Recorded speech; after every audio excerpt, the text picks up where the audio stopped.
میں کبھی چاند کو دیکھتا تھا اور کبھی آپ صلی اللہ علیہ وآلہ وسلم کو کہ حضور صلی اللہ علیہ وآلہ وسلم کا جمال اور نور اتنا حسین اور روشن تھا۔ صحابہ کرام کے دل حضور صلی اللہ علیہ وآلہ وسلم کی زیارت سے سکون پاتے تھے۔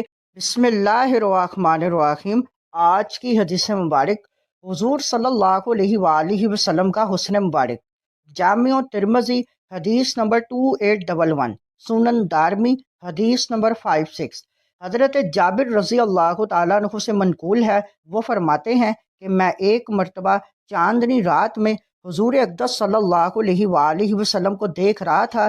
حضور صلی اللہ علیہ وآلہ وسلم اس وقت سرخ جورا زیب تن فرما تھے۔ میں کبھی چاند کو دیکھتا تھا اور کبھی آپ صلی اللہ علیہ وآلہ وسلم کو۔ بالآخر میں نے یہی فیصلہ کیا کہ حضور اکرم صلی اللہ علیہ وآلہ وسلم چاند سے کہیں زیادہ جمیل اور حسین اور منور ہیں۔ اس حدیث مبارک سے معلوم ہوا کہ حضور صلی اللہ علیہ وآلہ وسلم کا جمال اور نور اتنا حسین اور روشن تھا کہ وہ چاند سے بھی زیادہ منور اور دلکش لگتے تھے۔ یہ صرف جسمانی حسن نہیں بلکہ آپ صلی اللہ علیہ وآلہ وسلم کے چہرے پر نبوت کا نور، اللہ تعالیٰ کی محبت اور رحمت کی جھلک تھی۔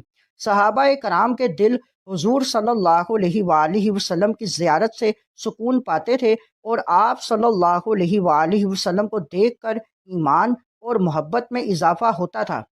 محبت رسول صلی اللہ علیہ وآلہ وسلم ایمان کی بنیاد ہے۔ جیسے صحابہ کا دل آپ صلی اللہ علیہ وآلہ وسلم کی زیارت سے مطمئن ہوتا تھا، ویسے ہی آج ہمیں بھی آپ صلی اللہ علیہ وآلہ وسلم کی سنتوں اور سیرت سے دل کا سکون تلاش کرنا چاہیے۔